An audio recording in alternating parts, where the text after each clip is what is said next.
Hay personas que trascienden en el tiempo, que dejan un legado indeleble que se perpetúa por generaciones, yendo más allá de la propia existencia. Domingo Carlos es uno de ellos, un hombre valeroso y único que durante su paso por la tierra dejó huellas imborrables en su familia, conocidos y amigos. La suya es una historia admirable y ejemplar, un manifiesto de cómo opera el poder de Dios en la vida de alguien que se rinde completamente a Él. Un grito de esperanza, un abrazo cálido para los huérfanos y desamparados. Su historia es única y especial, porque Domingo era así.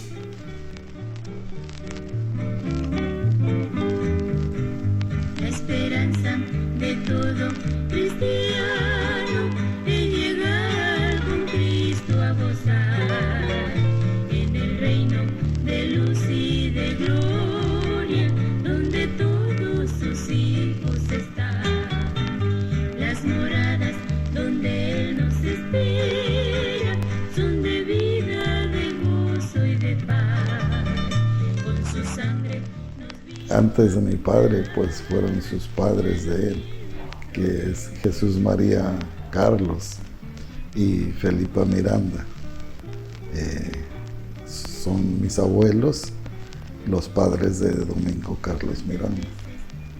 Domingo Carlos nació el 20 de febrero de 1927 en la ciudad de Corona, California, como el tercer hijo de Jesús María Carlos y Felipa Miranda. Sus hermanas mayores fueron Vicenta y María, y sus hermanos menores Jovita, Tranquilino, Fidel, Magdalena y Néstor. Mis abuelos vienen del estado de Zacatecas, México, de un rancho que se llama el Rancho de Roma. Después de allí, pues ellos se casan, migran a Estados Unidos, y el primer hijo, que fue mi tía Vicenta Salas, ya nace en Estados Unidos, y después nace María Vega, y el tercer hijo fue Domingo Carlos Miranda. Él nació en Estados Unidos, ahí en Corona, California, pero sus papás se lo llevaron para Zacatecas. Por la depresión americana de los 1930, por ahí. 1929, the financial house of cards collapses, and the overinflated stock market plunges into a great depression. A financial panic grips the world. For the majority, it means the interminable line outside factory gates. Debido a la Gran Depresión en los Estados Unidos, en 1932, su familia, en búsqueda de un mejor futuro, decide regresar a Zacatecas, México, al estado natal de sus padres, donde allí continuó su infancia.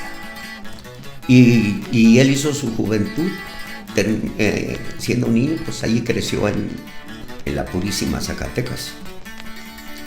Y de allí, pues yo entiendo que la misma necesidad lo obligó a salir de ese lugar.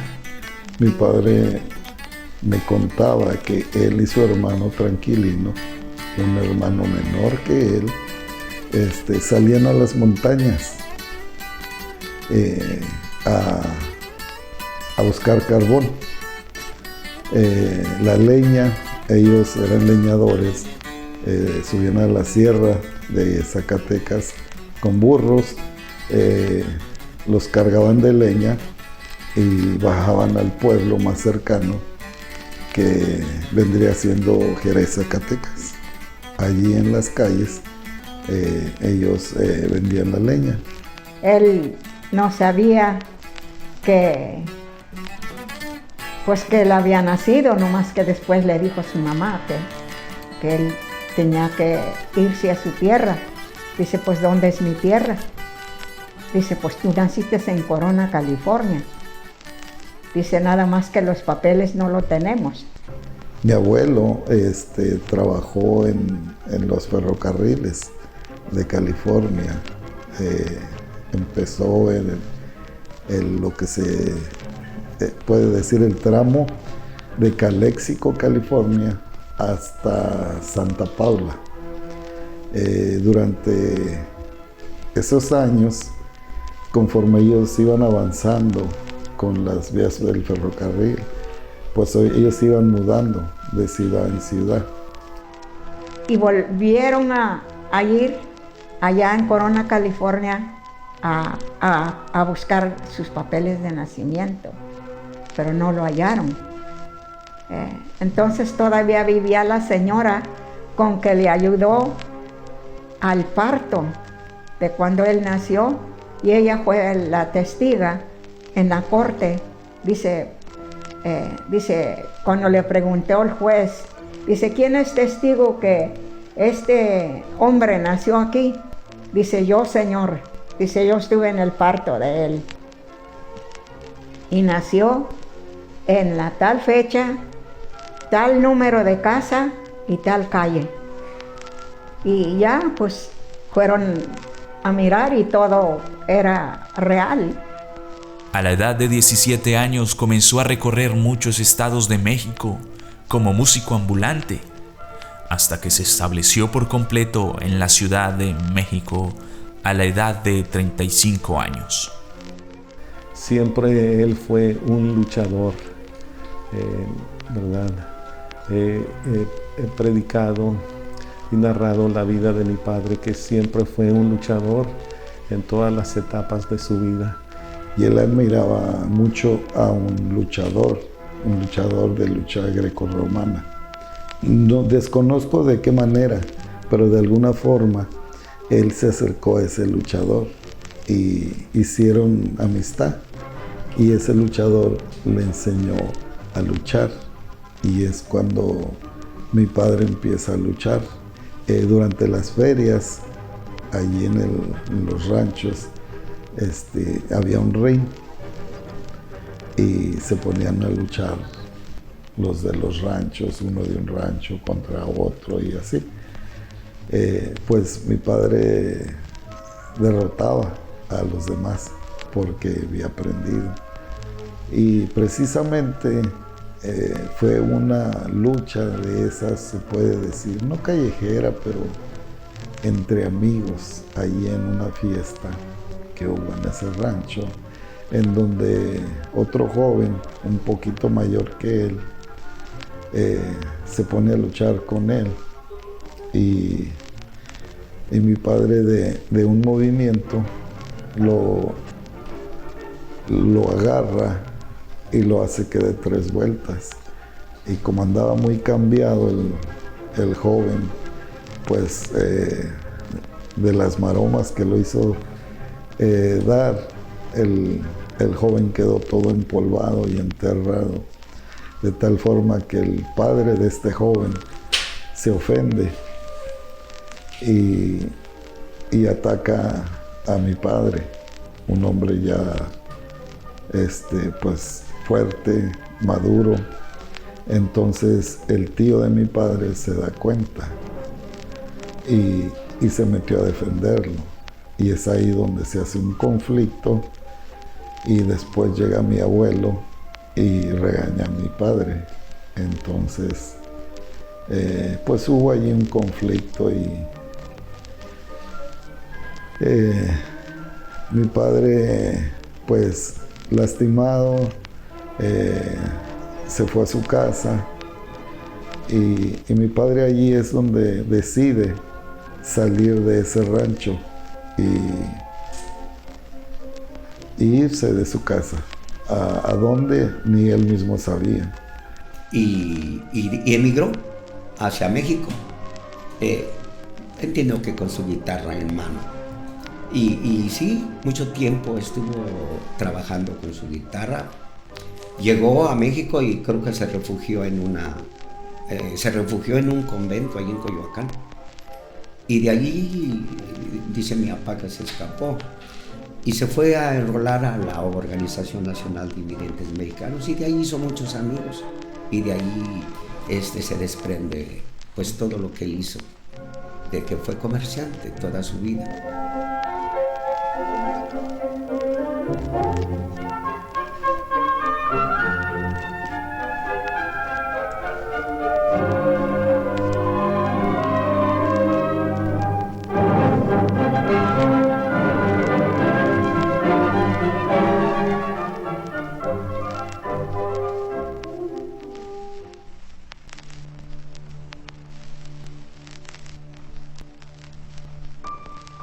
A sus 37 años, una sed insaciable por su Salvador lo llevó a buscar una iglesia evangélica. Caminó mucho trecho hasta que el Espíritu de Dios lo guió hasta Juanito Pinagua, un vendedor de cuadernos que le indicó dónde encontrarla.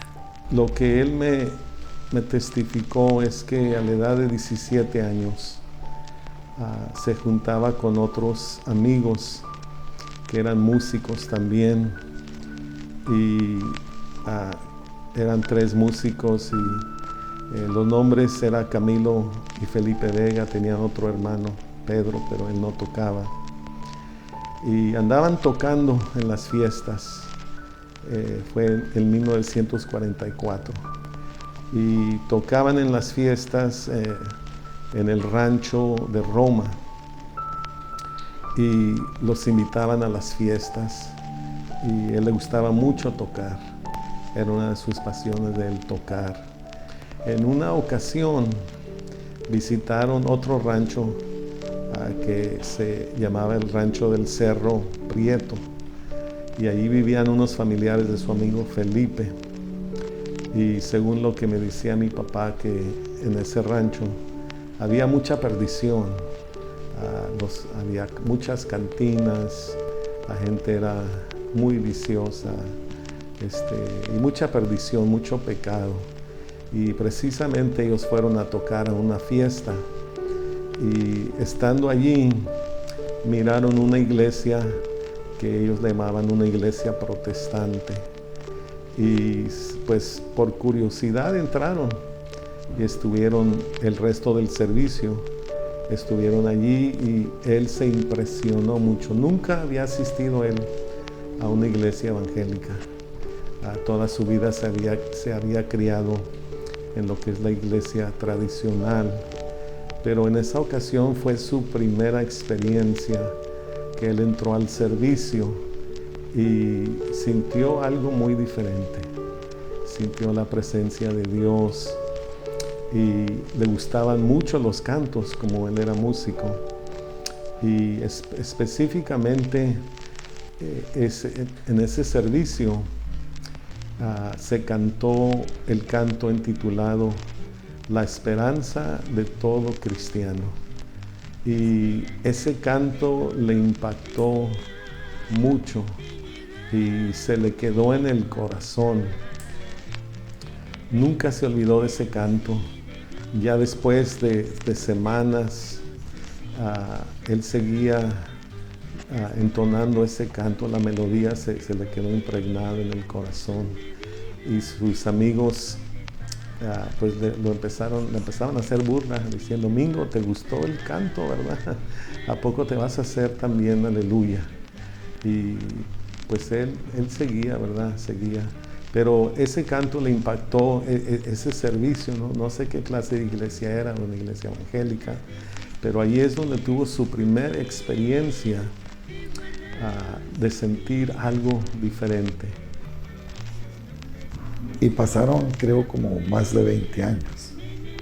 Y nunca se le olvidó ese canto, ni nunca se le olvidó, más que todo, la experiencia que él tuvo por primera vez en su vida al escuchar ese canto.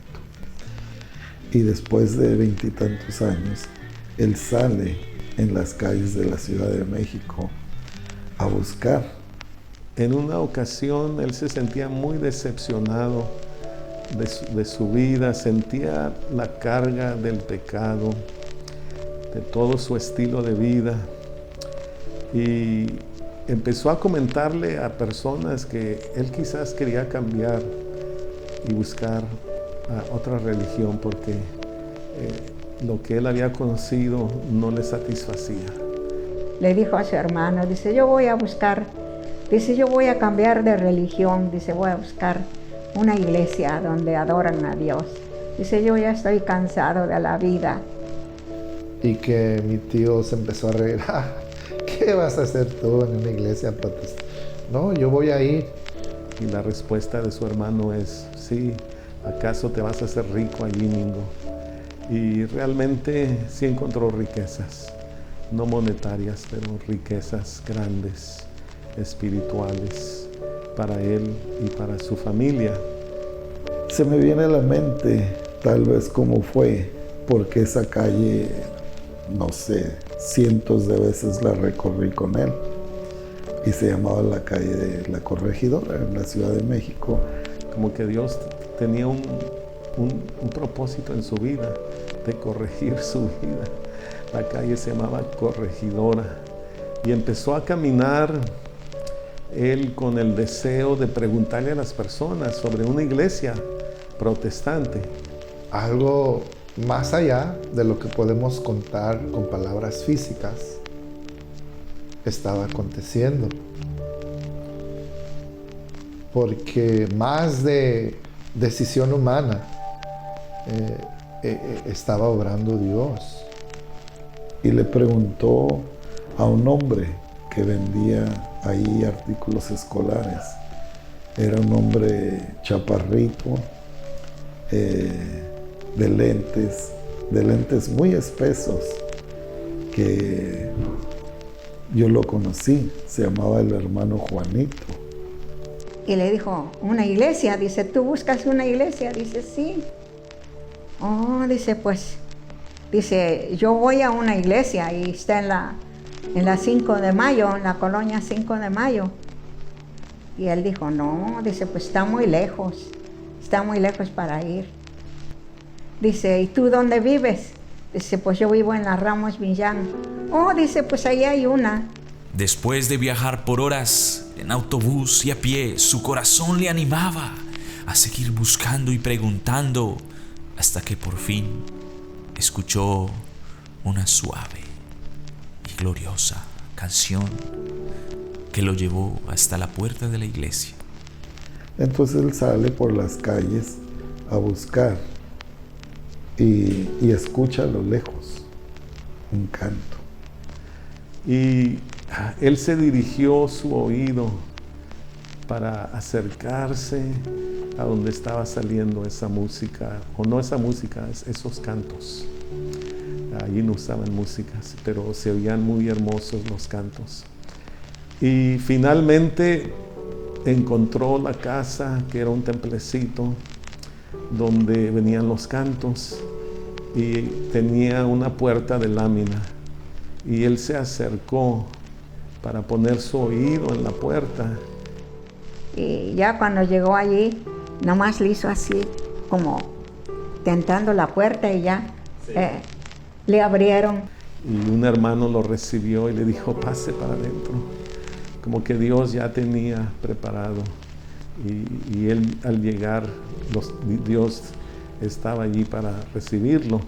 Allí se cumple la palabra de Dios que dice, el que busca halla y el que toca se le abre. Él buscó, tocó y le abrieron. Y empezó a escuchar los cantos que le llenaban su corazón. Y le gustaban mucho los cantos. Pero cuando empezaban a orar y a hablar en lenguas, él se asustaba. Y quería salir corriendo, pero dijo que se aguantó porque pues, le gustaban los cantos. Que él, pues, este pastor, esta persona, este predicador, todo lo está diciendo en contra mía, señalándome a mí, pero pues claro, no era así. A lo que quiero llegar es que fue Dios el que fue el conductor de ese día. Fue el ángel del Señor que estaba conduciendo todo. Y pues él decidió entregar su vida a Jesucristo. Y él se bautizó. Se bautizó el 14 de abril de 1966 y recibió el Espíritu Santo en 1973. Yo lo que creo es que Dios dijo, es tiempo. Es tiempo. Y que Él no solamente veía lo que iba a hacer en y a través de mi Padre, sino Él veía las generaciones. La primera, la segunda, la tercera generación. Y el Señor dijo, es tiempo. Necesito pastor en este lugar. Necesito un misionero en este lugar. Necesito un empresario. Después él volvió a escuchar ese canto y otros cantos. Ese canto llegó a ser su canto favorito porque lo escuchó 20 años atrás y fue como el lema de su vida, la esperanza de todo cristiano. Y él encontró esa esperanza y pues vivió su vida en Cristo. Domingo había llegado a su destino. Un nuevo tiempo se abría para su vida y para toda su generación. Aproximadamente un año después, fue bautizado en el nombre de Jesús y recibió el Espíritu Santo. Fue en esa iglesia donde conoció a una hermosa mujer llamada Isabel, Chabelita. Yo conocí a mi esposo en México, no en el centro de la capital, sino en una colonia que se llama La Ramos Millán. Yo iba así en el camión para mi casa y él estaba en la banqueta de enfrente. Tenía una guitarra en la mano y un sombrero más chiquito que este. Y traía una camisa beige y un pantalón. Pues a ciencia cierta no recuerdo el pantalón, pero el pantalón era un poco oscuro, pero la camisa era beige claro. Fue la primera vez que lo vi. Me habían hablado de él y que el hermano Domingo y que es así, así. Y algunos hermanos pues le ayudaron, hermanos que eran como mentores para ellos. Y le decían, hermano Mingo, ahí está la hermana Isabel, la hermana Chabelita. Y a la hermana Isabel le decían, hermana Chabelita, ahí está el hermano Mingo, ¿por qué no platican? Y como que Dios los usó para pues que se conocieran más. Él era, en una palabra, simpático. Porque una cosa es ser simpático y otra cosa es ser guapo. Y él tenía los dos. Era guapo y muy simpático, sí. Muy guapo era mi esposo, sí. Y un día iba yo con una hermana que se llama Esther Noriega. Y iba pasando así un varón y dice, mire, ahí va el hermano Domingo.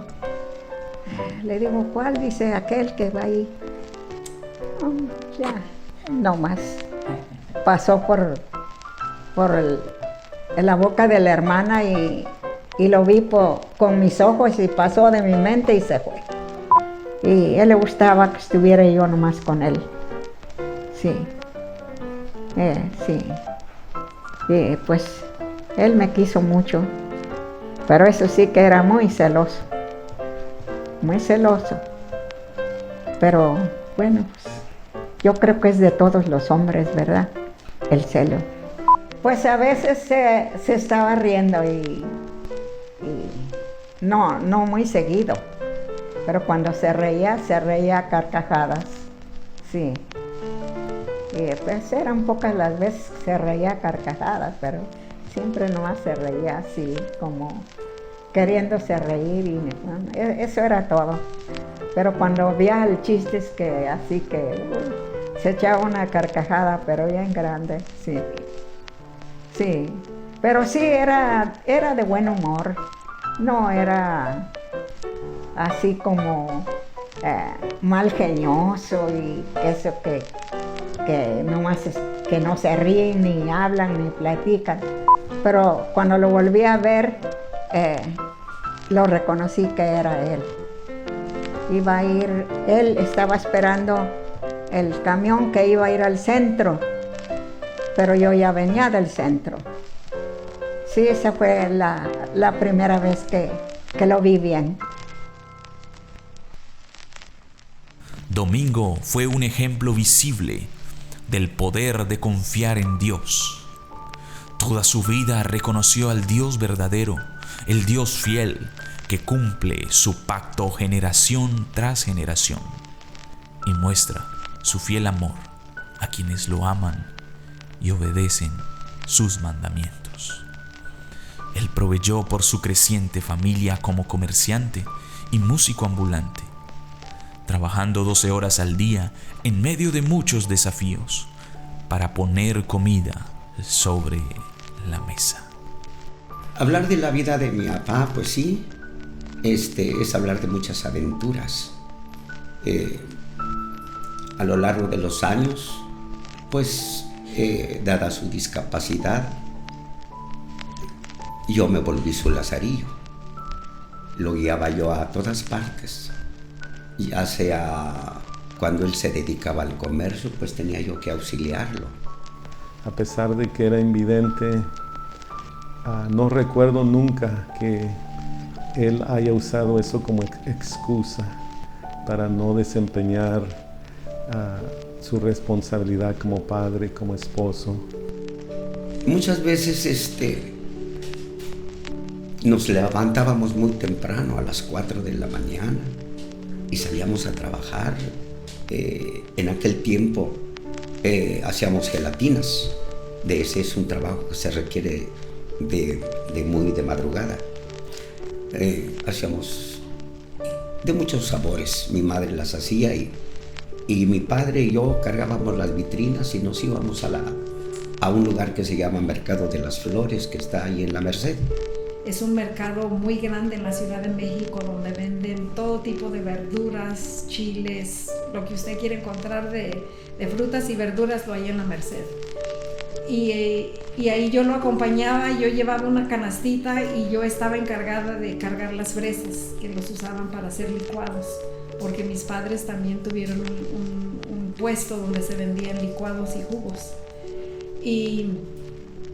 Y yo llevaba la canastita de fresas, pero yo miraba a mi papá, pues, ¿qué sería en sus 45 años? Que él se echaba bultos grandísimos, no sé qué tanto peso sería, pero se echaba costales de naranja en la espalda y tenía que caminar desde la Merced, caminar tramo largo hasta agarrar un camión, puede ser 2 camiones, y ir cargando esas naranjas hasta donde estaba el puesto de jugos donde ellos vendían, y era cargar esos bultos por horas en su espalda, y él los llevaba. Ya cuando ya llegábamos, pues nos bajábamos, yo con mi canastita de fresas y él con sus bultos, 1 o 2 bultos, lo que él pudiera cargar. Siempre él trató de luchar por su familia. Nunca fue un hombre decidioso o flojo. Siempre salía adelante en sus proyectos que tenía, siempre con trabajo y todo, a pesar de su discapacidad. Puedo decir que fue un hombre bueno. yo miré a mi papá trabajar de mañana hasta puesta del sol, parado, hubiera frío, estuviera caliente.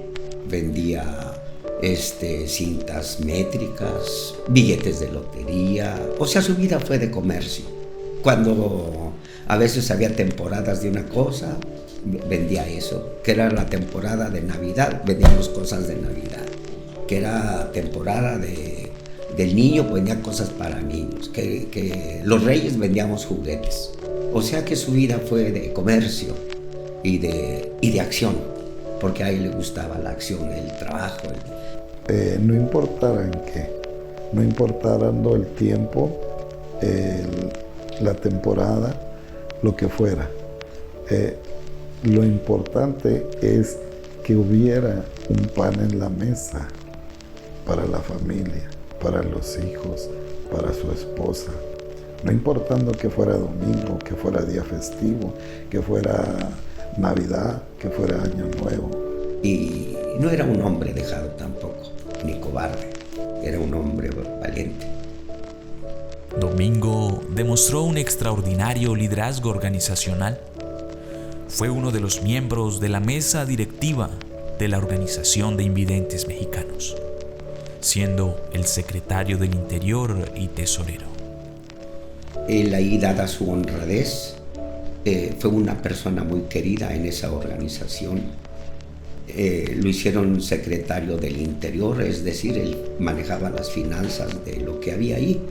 Y había pues muchos meetings y él siendo parte de la Organización de Invidentes Mexicanos pero él era parte de eso. Era de extrema confianza para los líderes, porque había veces que llegaba y estaban en reunión y no cualquiera entraba, pues los invidentes son muy desconfiados, porque precisamente como no ven, pues desconfían de todo, y quién los oye, quién no los oye. Pero mi padre siempre llegaba y abría y él se sentaba ahí con ellos y en una ocasión le dijeron, no, es que ¿quién entró? Pues Domingo. Y uno de los líderes dijo, no, es que nomás podemos estar nosotros. Y un diputado que se llamaba Miguel Esteves Juárez, que también era ciego, le dice, no, él puede estar aquí con nosotros, él es de nuestra extrema confianza.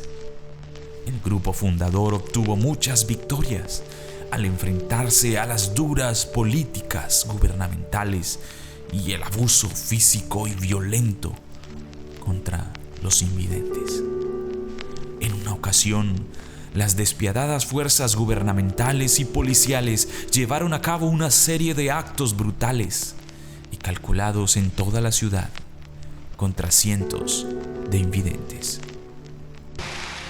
Hemos sido tolerantes hasta excesos criticados, pero todo tiene un límite y no podemos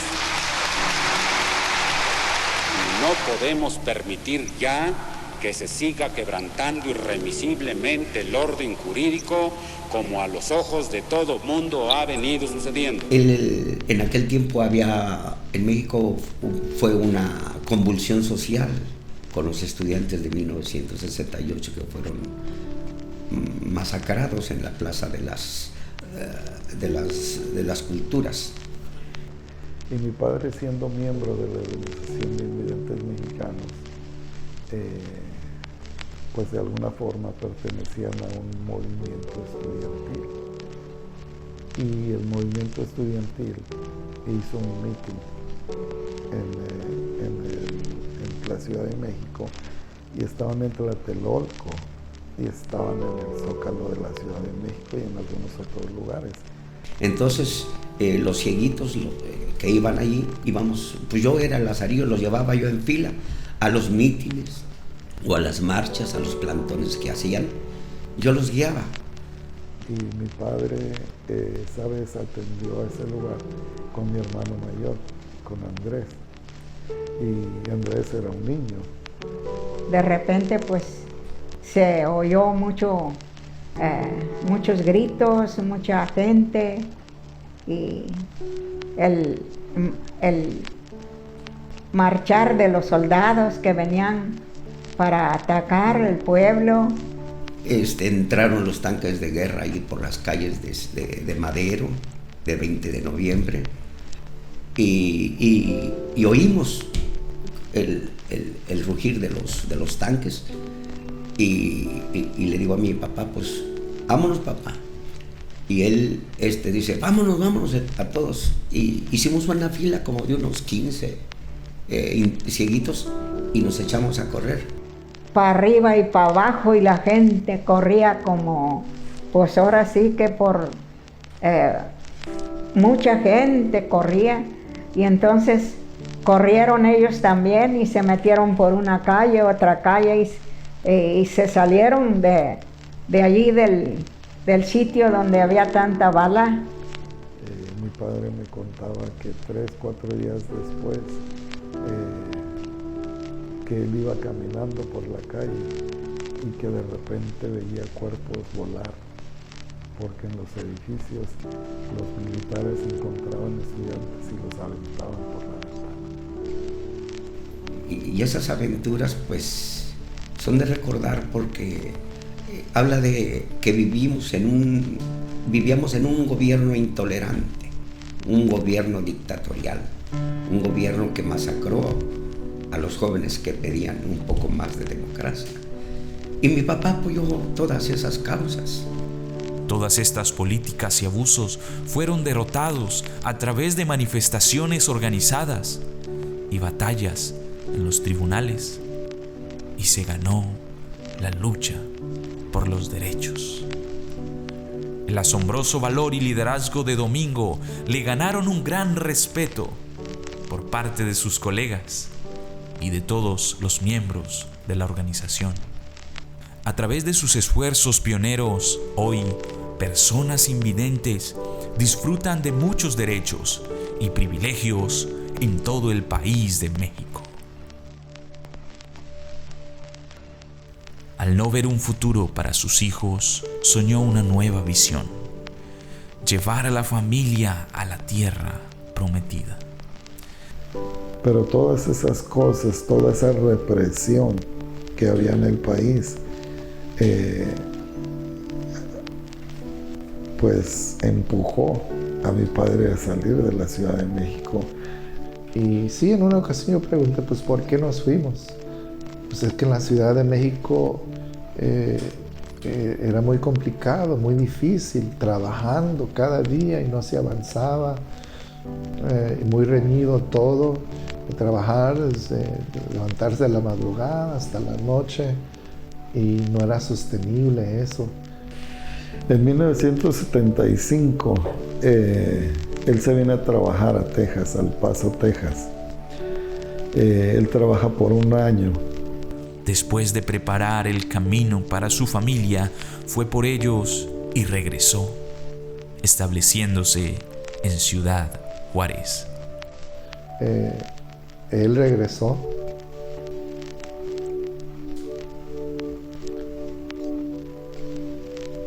Regresó por su familia, por nosotros. Y a los 2 años nos cruzó a los Estados Unidos, al Paso, Texas, pero ahí mi papá también trabajaba en una compañía que se llamaba Lighthouse for the Blind and Handicapped.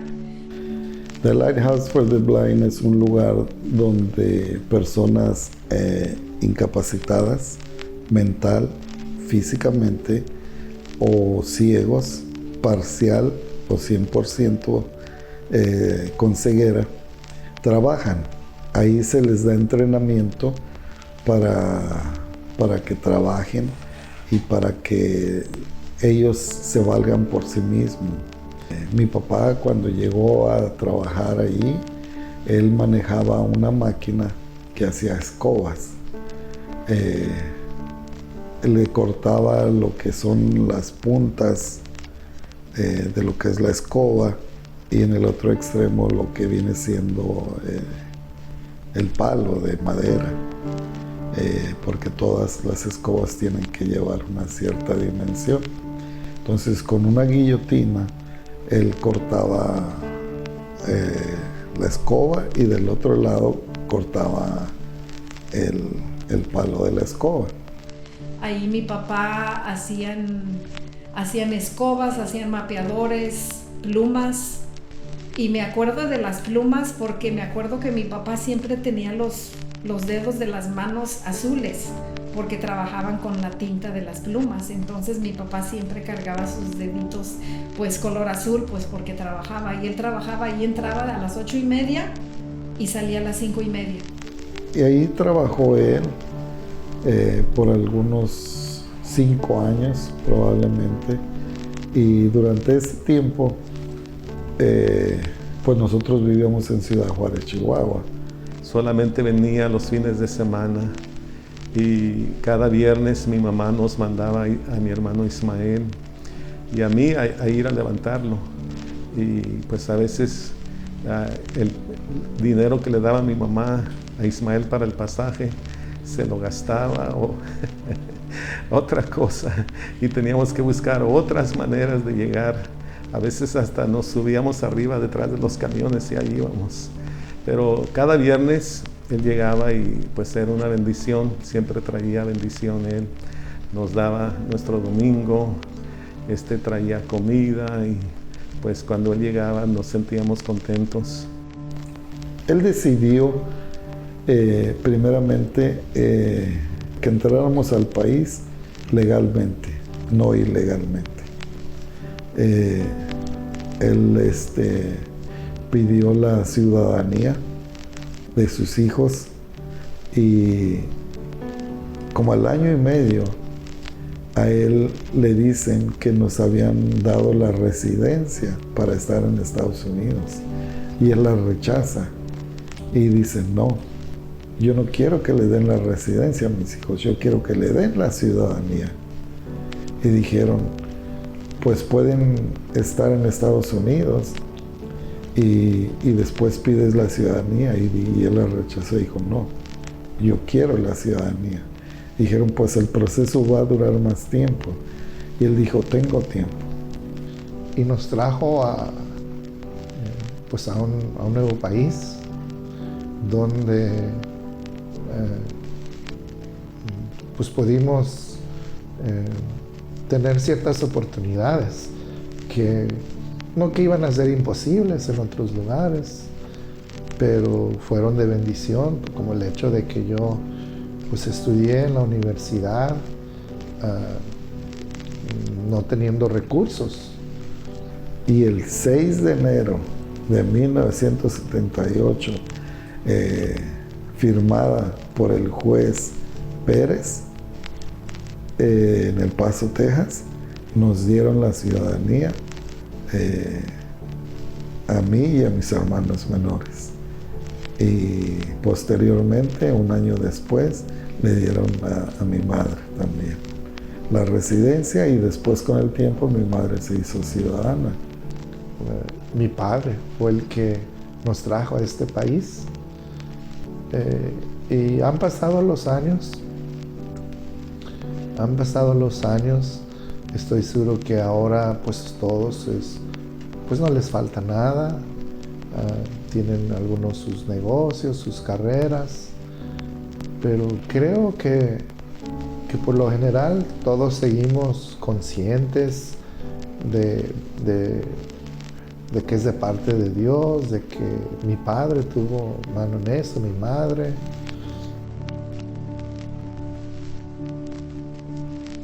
Luego de adquirir la naturalización de su esposa e hijos para emigrar a los Estados Unidos como ciudadanos estadounidenses, después de una corta estadía en El Paso, la familia se trasladó a Woodlake, California, en 1979.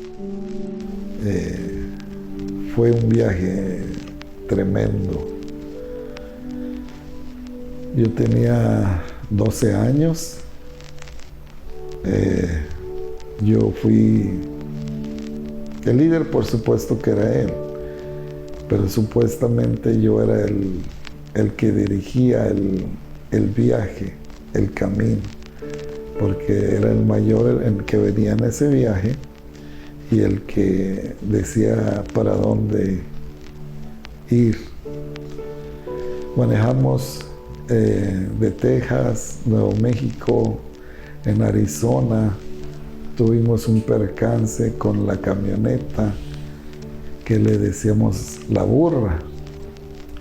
La burra era una Chevrolet Cheyenne 1967,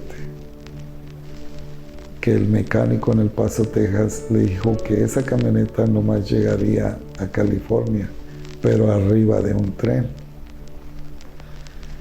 Y no, nosotros la manejamos por varios estados. En Arizona se calienta esa camioneta. Tuvimos que parar en el desierto y éramos 6 niños y mis padres y mi hermana Judith, recién nacida. Bueno, no recién nacida, pero tenía un año, menos de un año. Y el calor en Arizona, pues íbamos a mediodía, tal vez las 3 de la tarde serían, sin agua, y esperar a que la camioneta enfriara, pero con ese calor pues era imposible. Pero llegaron unas personas y esas personas nos dieron agua, suficiente agua para que todos tomáramos agua y suficiente agua para echarle al motor de esa camioneta, de tal forma que continuamos y llegamos a Mexicali, en donde estaba el hermano de mi padre. Estuvimos 3 días ahí con él en Mexicali. Seguimos a la ciudad de Tijuana. En el 79 fue cuando llegamos por primera vez aquí a Tijuana. Yo conocí Tijuana. Y de aquí cruzamos a California.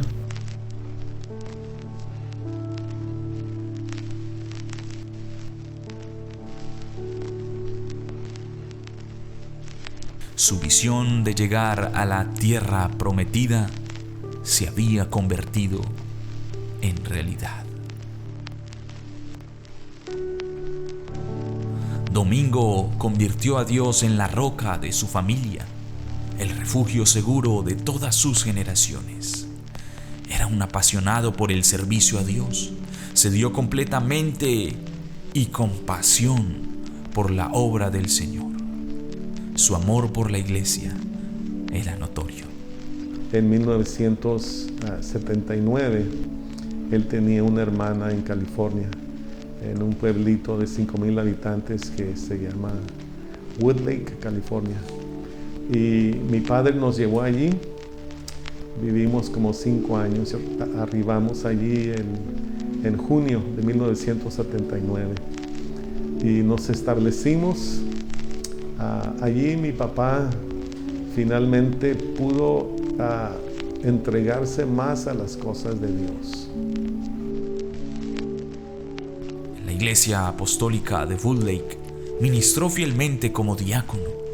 Llegaba temprano, abría las puertas y preparaba el templo. Y el pastor se llama, ya está jubilado, pero se llama Arturo Álvarez. Y él pastoreaba la iglesia de Woodlake, California. Y mi papá pues empezó a asistir en esa etapa de su vida. Mi papá tuvo la oportunidad de entregarse más a Dios. Se dedicó mucho a la oración. Con el tiempo el pastor lo ordenó diácono. El pastor le gustaba mucho mi papá y él puso a un lado lo que fue pues su vista. O sea, él no miró eso, él miró otras cualidades, que mi papá era un hombre que era de palabra, un hombre que decían, la iglesia empieza a las 5 de la tarde y mi papá estaba allí a las 4 o a las 3 para abrir la puerta, para prender la luz, para asegurarse que todo estuviera en orden. Y el pastor le gustaba que Lo que no tenían otros ministros era la puntualidad que mi papá tenía, que él llegaba a tiempo, él nunca llegaba tarde a la iglesia. Y cuando se hacía tarde, pues se enojaba mucho. Dice, yo ya me voy porque tú no tienes para cuándo. Agarraba a un niño y se iba caminando. Y pues estaba mi hija Isabel, Domingo o Ismael, cualquiera de ellos. Los llamaba, le dice, ¿tú ya estás listo? Sí, vámonos, porque tu madre dice quién sabe cuándo. Y como yo tenía muchos niños, pues yo tenía que bañarlos, cambiarlos, y pues siempre se tarda uno más en prepararlos. Y él cuenta que el pastor necesitaba mucha ayuda y empezó a hablar con los varones de la iglesia, varios hermanos, y les preguntaba que si querían ayudarle en el ministerio. Y ellos pues usaban varias excusas. No, yo no puedo, pastor, yo estoy muy ocupado, yo trabajo mucho, o cualquier otra excusa. Oh, no, yo no, eso no es para mí, yo puedo venir a la iglesia, pero no comprometerme al ministerio. Y pues finalmente el pastor habló con mi papá. Quizás lo dejó para el último porque era invidente y pues tenía sus retos, ¿verdad? De que cómo iba a poderle ayudar si no podía mirar él. Él llegó a ser ministro y oraba y llevaba el culto mejor que cualquiera de los que estaban allí. Ya después el hermano Arturo, que era el pastor, y a veces se le hacía tarde porque él venía a agarrar estudio aquí en Los Ángeles, y dice, hermano Mingo, dice, si no vengo, usted termine el culto, no me espere. Desde que empezó a decirle, hermano Mingo, ¿podría usted abrir la iglesia? Y sí, mi padre llegaba, abría la iglesia. Después, hermano Mingo, ¿puede usted dirigir el servicio? Sí. Y los ministros, pues eran los encargados de predicar, pero los ministros, por alguna razón, no llegaban. Y mi papá, siendo invidente, llegaba, abría la iglesia, si no estaba el pastor, acomodaba su púlpito, se iba enfrente y empezaba a cantar, a dirigir los servicios. Él, como se acostumbraba a dar hacimientos de gracias, testimonios, cantos especiales, él empezaba el servicio y decía, ¿hay alguien aquí que quiere dar gracias a Dios? Y se levantaba una hermana, un hermano, y decía, amén, hermano Mingo. Y con solo decir amén, él reconocía quién era. Por ejemplo, decía, amén, hermana Martínez, adelante con su testimonio. Y pues daban los testimonios. Alguien más decía, sí, hermano Mingo, ok, hermano fulano de tal, con escuchar la voz solamente. Y a veces, pues también para los cantos, a veces hasta le decían, hermano Mingo, yo creo que usted sí ve, porque, ¿cómo sabe? Y a veces, ya al final, al despedirse, se le acercaba el pastor, el nombre del pastor, el hermano Arturo Álvarez, y le decía, hermano Mingo, y de hermano, qué vergüenza, ¿por qué no me dijo que ya había llegado? Dice, es que usted ya ha ido a media predicación. Dice, y es que yo también necesito escuchar la palabra. Y llegó el tiempo de su ordenación después de 2 años. Y cuando el pastor lo sometió para la ordenación, según lo que he escuchado, ¿verdad?, del testimonio de mi papá, es que pues el obispo no lo dejó. Dijo, no, él no puede ser ministro porque pues no puede ver. Aunque todos en el área lo conocían y se admiraban mucho de mi papá, lo invitaban a otras iglesias porque escuchaban el testimonio de su servicio, de cómo él predicaba, cómo le ayudaba al pastor, cómo era muy responsable. Y él asistía a los servicios de sector, de distrito, Pero por la razón que haya sido, creo yo que fue un gran error de ese obispo, ¿verdad? No dejarlo seguir adelante con su ministerio. Pero después, él lo resintió, pero después me contó que él soñó un sueño donde Dios le dijo en ese sueño: mira, aquí está tu credencial, tú eres ministro. Para Domingo, estar en la casa de Dios era un deleite maravilloso que le daba sentido a su vida. Domingo fue un hombre valiente y esforzado. No tuvo miedo de la adversidad, sino que la enfrentaba con ferocidad, enseñando a sus hijos a trascender sin importar los obstáculos. Siempre nos enseñó a ir a la iglesia, viniera lo que viniera, no faltar, no estar cambiándonos de iglesia. A él no le gustaba cambiarse de iglesia, que iba aquí, que aquí no me gustó, no. Él, donde él vivía, él ahí iba a la iglesia. Su espiritualidad, sus oraciones. Él ya murió hace pues ya más de 3 años, pero sus oraciones siguen vigentes, siguen con vigor, siguen fuertes. ¿Qué me enseñó él? Que existen muchas formas de trabajar, y muchas formas de generar beneficios, no nomás para ti, sino para todos los que están a tu alrededor, y recibir bendiciones por medio del trabajo. Mi papá, él era un hombre que su palabra era todo. Si él se comprometía a algo, él lo cumplía, costara lo que costara. Más que nada, lo que aprendimos de él fue a tratar de estar lo más que se pudiera unir a la familia.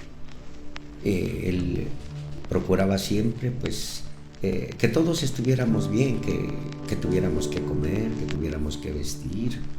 Y bueno, sí, él abría su Biblia y él leía ahí con tacto, se la pasaba leyendo. Y cuántas veces yo lo vi sentado en su silla, pues sí, incontables veces. Algo que yo aprendí de él es su fidelidad en los diezmos.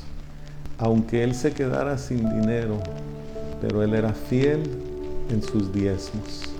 Pues nos inculcó a ser perseverantes, que si una cosa no sale de un modo, va a salir del otro, pero tiene que salir. Y en eso sí tenemos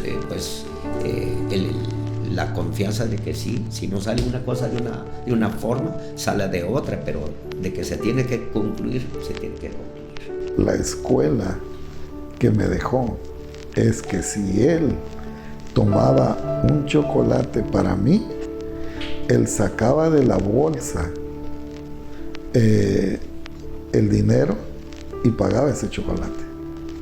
Él, que yo recuerde que él se quedó en casa porque no quería ir al culto, jamás. Él estaba en el culto. Su compromiso, él nunca le gustaba llegar tarde. Entonces él nos ha dejado ese ejemplo, ¿verdad? Aunque no lo hemos perfeccionado como él, pero él le gustaba llegar temprano, siempre llegaba temprano. Un día les dijo a todos, dice, mire, yo no tengo riqueza para darles bienes a cada uno. Dice, pero les he dado más que bienes. Dice, los traje a una tierra que tienen todo. No les doy herencia porque no lo tengo, pero les dejo la mejor herencia, la doctrina de Jesucristo, que lo sigan, y los pongo en buenos pastos, dijo. Ese legado espiritual de ser fiel, de buscar de Dios, sus oraciones. ¿Cómo se pueden valorar numéricamente o asignando un valor monetario? Valen más que el oro, que la plata, las oraciones que él hizo. Su vida, un ejemplo constante de resiliencia y fe inquebrantable como el diamante. Yo sé que mi Redentor vive y al fin se levantará sobre el polvo.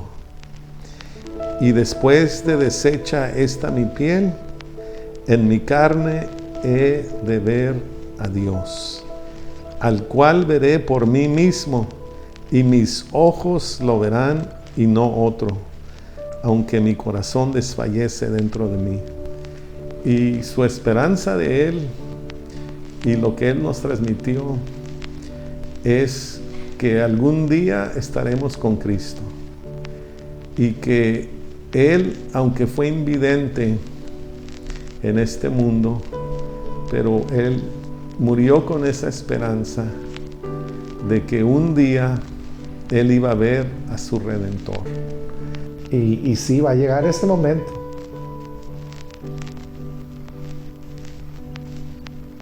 Que veremos a Cristo cara a cara, ojo a ojo, y también a mi Padre. Lo único que le diría yo, aquí estoy, papá. Ese sería, ¿cuánto le diría yo a él?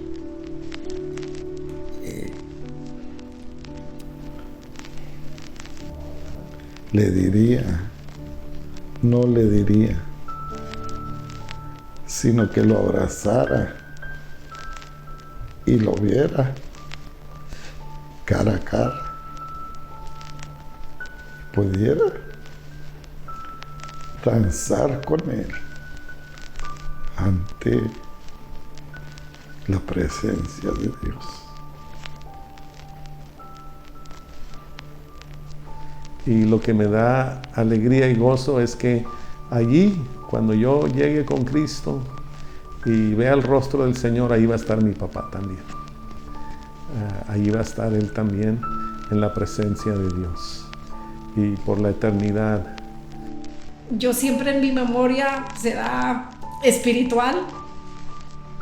Siempre miro a mi papá dirigiendo como a un grupo de hermanos sentado en un caballo con alas blancas y mi papá mirando con sus dos ojos y él dirigiendo a un grupo que viene atrás de él y seguimos a Jesucristo que va enfrente, pero yo siempre miro a mi papá en un caballo blanco con alas y mi papá con sus ojos espirituales, pero sus ojos físicos. Y yo siempre siento que yo voy a ir en otro caballito atrás de él. Mi Dios alcanzó a mi Padre en su misericordia y mi Padre entiendo yo que no defraudó a mi Señor y por lo tanto puedo decir que Él terminó su carrera y que le está guardada corona de justicia y de vida.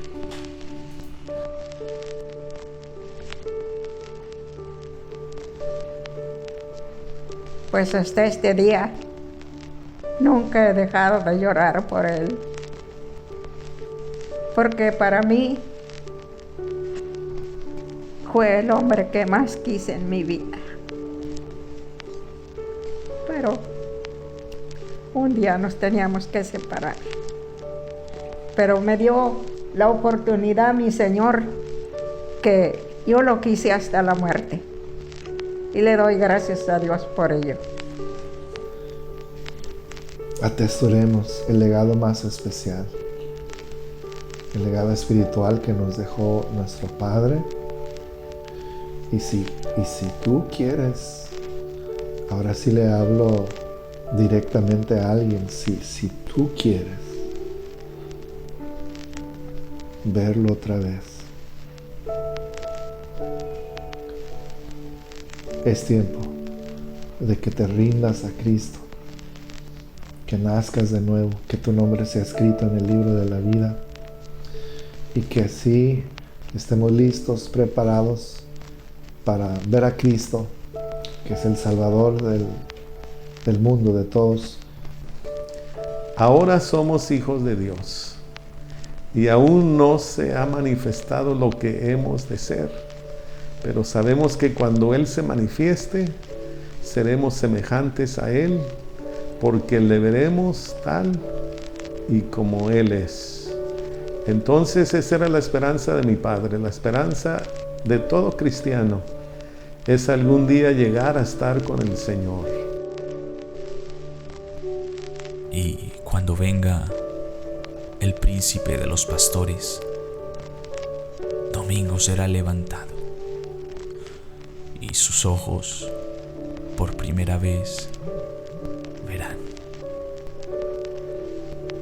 verán a Dios, a sus generaciones, a su amada Isabelita.